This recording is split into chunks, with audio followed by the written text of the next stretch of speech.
What is up, everybody? Svend here with Sportsman's Warehouse. We're going to be tying up a Clouser Minnow. This is a pattern that has been world renowned by Bob Clouser. Works well, catches fish. I'm going to be tying this in a Daiichi 2546 and a 2/0. That's generally about as big as I go for here on my local waters. I also tie them down to size 2. We're going to be using some pretty heavy thread. This is some 210 denier in white. I like using white on my Clousers because I can always color it with a Sharpie. And then we're going to be, of course, weighting this with some of these eyes here. These are the 5.5 millimeter. You can also go a little bit smaller, but I like to have these a little bit heavy so that it causes it to ride hook point up. We're going to be attaching the weight on the that side, the top side of the shank, to cause it to ride inverted. And of course, we're going to be using some bucktail. I love bucktail. Look at this. It smells funny, but sure does fish well. So we're going to be using white and chartreuse. You can purchase a lot of different colors of bucktail and tie a lot of different Clousers. Typically, I use a product, Crystal Flash. It comes in a bunch of different colors, but for this particular one, we're going to be using a new product that I've tested a little bit this past summer, and it's a flash fiber, and this is a blue.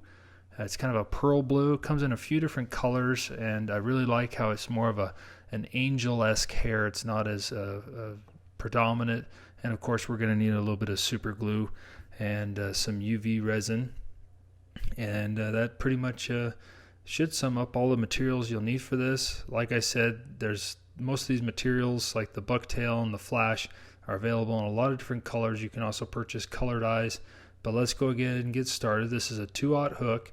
That's generally about as big as I go here in the western United States, primarily Utah and Idaho. We're going to go ahead and start our thread right here behind the eye. I'll advance it 3 wraps forward and then come back about 10 wraps, almost to what I would call the a third way down the shank of the hook. Bob Clouser, he recommends dividing it into thirds, attaching your eyes at the third when I see him tie it on his videos. But we are going to be doing it a little bit different. He builds a little bit of a thread hump here. I'm going to show you a little bit of a trick to attaching these eyes. It can be a little bit difficult to attach these eyes. A lot of tyers always ask, do you have any tricks for this? What I like to do is I put them parallel to the shank.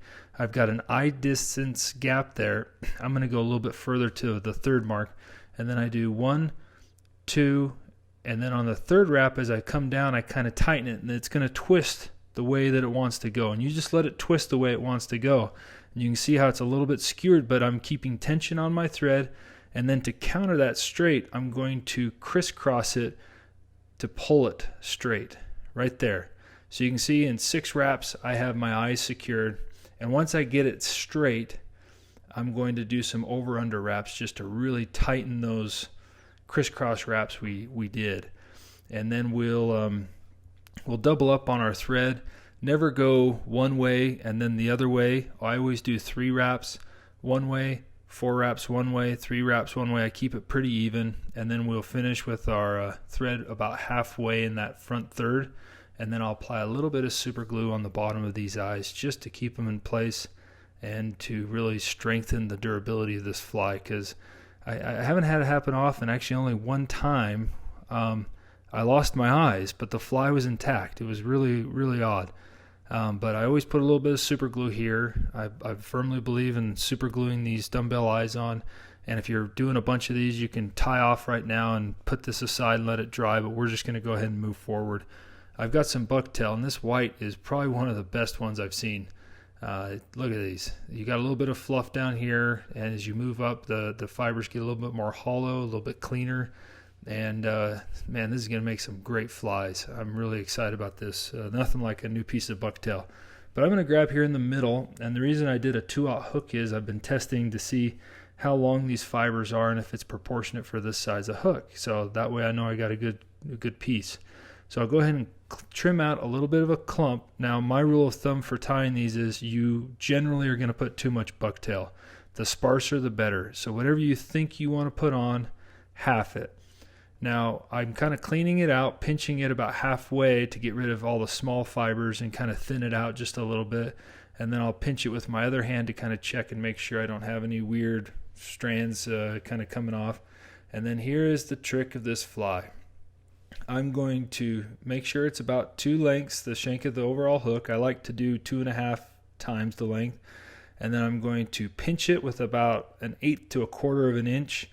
And you want to pinch it so it's in an oval. That's the Bob Clouser trick. And that way we're not having to build up a really big head on this with our thread, but it provides natural taper. So I keep that oval, and then I hold it at a 45-degree angle to the hook shank, or maybe 35.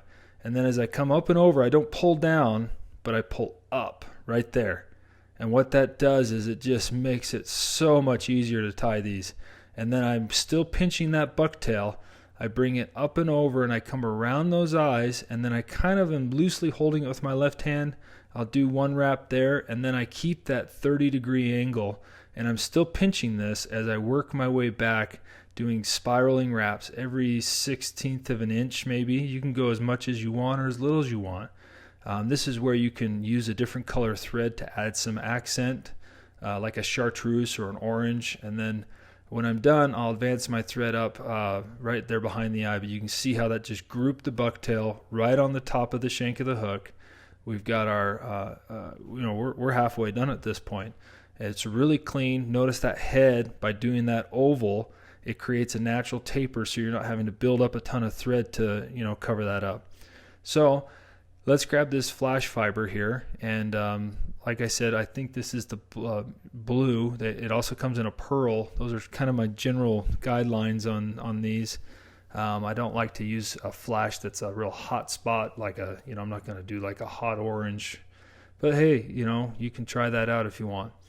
And I'm going to basically take out about 5 to 6 fibers, pull them in half around my thread, bring it up and over, and I'm kind of keeping that flash in a V shape, so that'll make it easier to go on each side of the hook point. And then I'll make sure that the length is right. That looks pretty good. And then I'll do a few more securing wraps so that it's going down each side of the hook point. And then I'll just stroke it, and it looks like I got a couple fibers that are a little bit longer than the bucktail. That's okay, but I'm going to go ahead and just trim these out so it's about even with the longest tips of the bucktail to help with the taper. Now we're almost done with this fly. We're going to grab the chartreuse now, and I'm going to pinch a clump out of the same section almost that I grabbed the white out of, because these are similar tails in fiber length, and so I'll just trim those out. And like I said, grab a smaller clump than you want, thin it out a little bit, and look at that. That is a nice clean chartreuse. That's pretty good hair right there. And I'll just make sure I don't have any scuumpus fibers going out. I'll measure it to make sure that I'm even or a little bit longer than my white, because most of the, I like to do my color a little bit longer generally. You could also do the white longer, but I just prefer this. I'm doing the same method. I'm holding it in an oval. I'm holding it at about a 35-degree angle, and then I pull as I go up. I don't pull as I go down. I pull as I go up. And then I wrap my way forward. I'm still pinching that bucktail, holding it in place.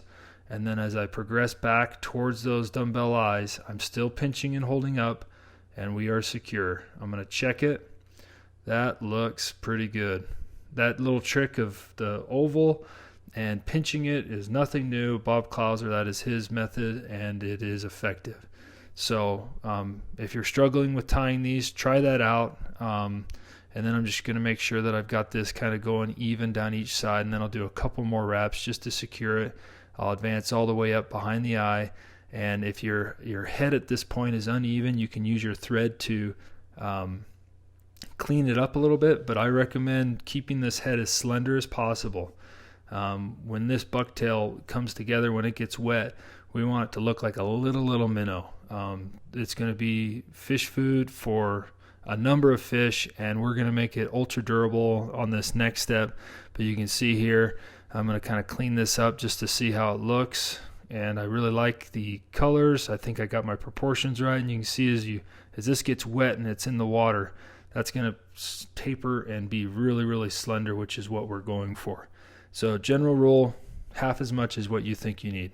It almost would be too sparse would be correct. Now The next step is we're going to make this ultra durable, but first I want to make a really fun head. I'm going to use a Sharpie. You could also, I'm going to match the color of the bucktail. You can also use like an orange or a red or a pink to make kind of a hot head.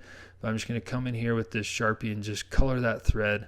You can color the thread and then wrap it, but I just found this easier, and then that way I'm not building up more bulk with the thread. So there's a little tip right there. Just be careful that you don't get that Sharpie into you know, a lot of your fly. On this one it's not too bad because, you know, you're coloring mostly just the thread. There's only bucktail, and I think that the bucktail doesn't absorb this color as well as the thread does. So just be a little bit careful. Make sure you got a good Sharpie, or you could use the thread of choice. You could tie on a different thread, but we're going to make this durable now with our UV resin. So what I'm going to do is I'm going to coat this whole head. I'm going to start here on my side, and I do it every Clouser the same. I put a little bit of a drip right there between the eye and the head, and then I work my way over that first groove where the bucktail ends and the thread is. And then I cover into that eye gap, and then I just provide a smooth coat over the top using the tip of my resin applicator bottle here to just smooth it out, or you could use a bodkin. And then I'm going to come up and over, covering this white bucktail right here, and especially the gap between the eye, the dumbbell eyes, and the bucktail.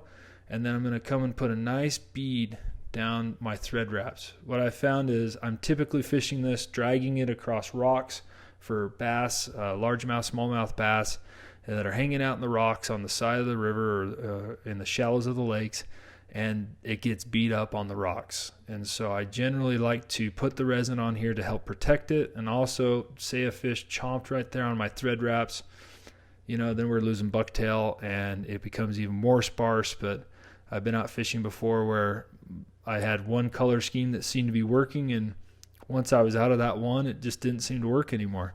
And so I like to really make these durable with that UV resin. You could also use like a 2-part epoxy, but this is just easy and quick, and it lasts pretty good. So there we go. There is the Clouser, a pattern by Bob Clouser, and it is super effective for trout, bass. I've caught some carp on it, but I like to tie them on saltwater hooks in case one day I do go saltwater fishing. But I fish them here in Utah and Idaho, and I've caught plenty of fish. I have confidence in them, so tie some up. Thanks for watching.